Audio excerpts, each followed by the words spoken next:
Hi, everyone. Welcome to Poisonous People. You know, I'm actually filming this now in post-production because my original intent was to do an overview of the gaslighting that takes place in the 1944 film Gaslight. But once I got started, I realized that there's too many examples of not just gaslighting, but also of predatory grooming and love bombing that happens in the first 30 or so minutes of the film. So I decided to split this up, and in this video, I'm going to focus on the predatory grooming and love bombing that occurs in the beginning, because it's this kind of behavior that sets the stage for the actual gaslighting that comes later. So I'm going to do a separate video right after this to address the gaslighting. And of course, if you have not seen the film, you might not want to watch this video because it's going to be loaded with spoilers. If you haven't seen the film, but you just don't have the time to watch it, this might be a good alternative. I will be providing some analysis as well into the behaviors that you see in the first 30 minutes.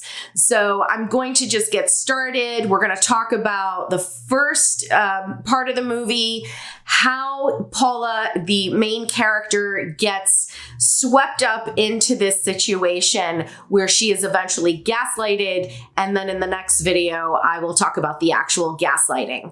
The film opens with a shot of a newspaper. There's a headline stating that there was a murder that has still gone unsolved. And then it cuts to Ingrid Bergman, who plays the lead character, the victim. Her name is Paula, and she is being taken from the home the night that her aunt is murdered.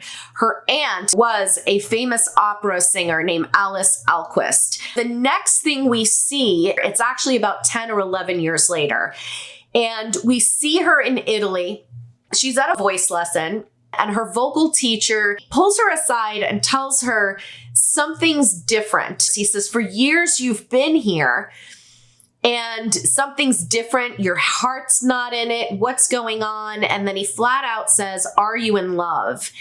And she says, yes.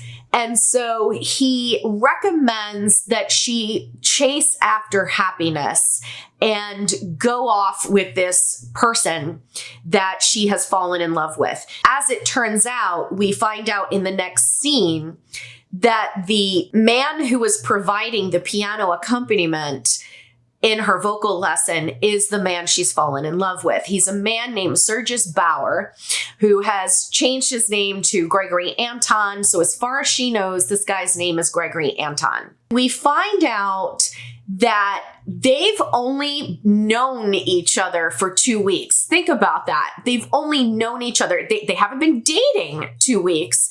They've only known each other for 2 weeks. And already he is pressuring her to get married. He's telling her that he's in love with her. So what we don't see on camera, and we are left to assume, is that he has been love bombing the daylights out of this poor woman for the past 2 weeks. And so she does have some instincts. And in this scene, she tells him, I would like some time by myself to think for myself. I guess this is like the 1885 equivalent of telling someone that I need some space. But he agrees to give her that space. And he tells her, don't forget that I'll be thinking of you every minute. So there's a lot of love bombing going on here. Now, before I move on to the next scene, I just want to say something that I found interesting is that the scene right before this, where her vocal teacher is saying, you're in love, aren't you? When she meets Gregory in the street, he says, did you tell him? And she says he already knew, but he just didn't know who. So it's interesting how convenient that the vocal teacher just knew she was in love. when Gregory is pressuring her to get married, I kind of think that he said something to the vocal teacher. I kind of feel like this guy, Sergis Bauer / Gregory Anton, is so sneaky that I think he did plant the idea into the vocal teacher's head that Paula was different, that she wasn't acting like herself, which gave that vocal teacher the idea to tell her to go follow your dreams. So this is really important because a lot of times very manipulative people, con artists, they will try to make you think that their idea was your idea all along. And they do this by planting seeds in our heads. The next scene, she's on the train. We find out that this murder took place approximately 10 or 11 years ago. So that's how we know how much time has passed since the murder. What's interesting, though, is that when she gets off the train, there's Gregory waiting for her. When she was leaving her voice lesson, she said, I need a week to clear my head. I need a week to think this over and make sure that I'm doing the right thing. He tells her he's going to let her go for a week, but then he shows up. I mean, the man is already on the platform when she gets there. He got there before she did. And so when she sees him, she's very surprised. And he just says to her, I hope you're not mad at me. And she says, well, if you didn't come, I would have sent for you. So again, the love bombing is overshadowing her ability to think critically. This is a giant no-no. This is a huge violation of boundaries that she said she wanted to be alone. And he tells her, okay, fine. But then he just shows up. And so she's not alone on this vacation. That's because he has to be planting seeds in her head at all times.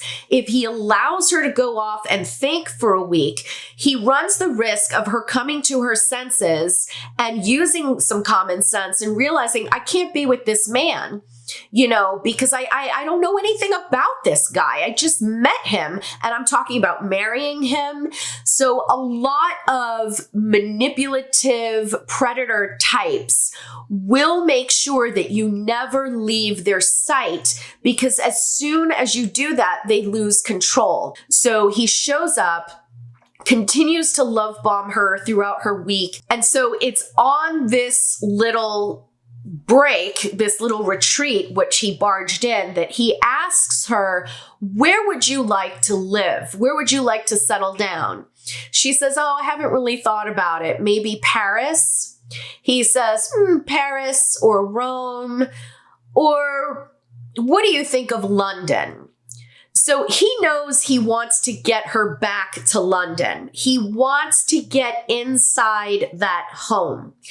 And he's trying to make it look like it's just an idea he just came up with. Meanwhile, he's planned this out for a decade. So he says to her, I hope you won't laugh at me, but I've always wanted to live in one of those little houses in a London square. It's a little dream of mine.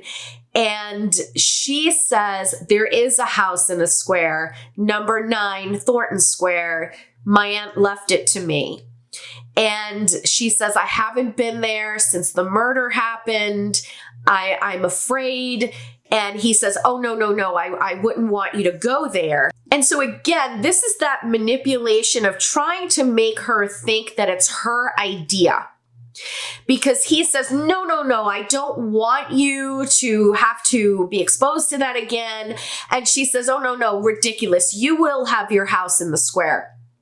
And a lot of times, predators, manipulators, con artists, they will highlight the trauma we've been through and juxtapose it against a healthier scenario. So when she thinks of a square in London, she feels traumatized. But when he thinks of a square in London, that's his dream. And so she's basically manipulated into thinking, gee, I'm being silly. This is silly. I'm depriving the love of my life, his dream. Of course, we're going to move there. It's very important to understand how this movie begins, because this is how gaslighting begins. Gaslighting, as we discussed in the first video, is always done by somebody that the victim trusts. So he keeps love bombing her. He keeps making her feel happy. She even says to him at one point, "You have driven fear away from me. You've cast out all fear. I'm not afraid when I'm with you." When we're not afraid, we are less likely to be on the lookout for something dangerous. And so she has decided to trust him. And then, of course, they get married. We don't see that. The next thing we see is them moving into the house. And he's walking around the place kind of like he's been there before, but kind of not, like pretending like he hasn't been there before. And she tells him, you know, this is where it happened. I found her here lying in front of the fireplace. So again, he looks like the hero and he says, you know what? We can get rid of all this furniture. We can put it up in the attic and board it up so that you never have to see this stuff again.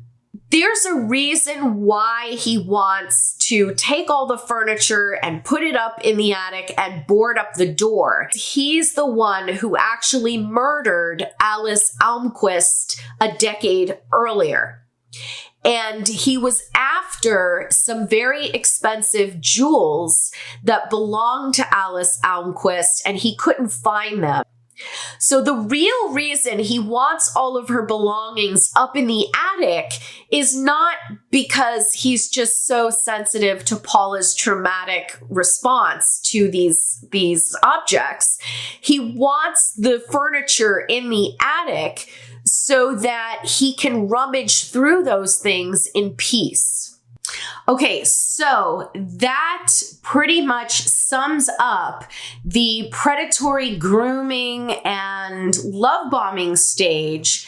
Now, from this point on, now that Gregory has her in the home, Paula is primed and ready to be a gaslightee, a victim of gaslighting. I'm Jen Guerriero, and this is Poisonous People. See you in the next video.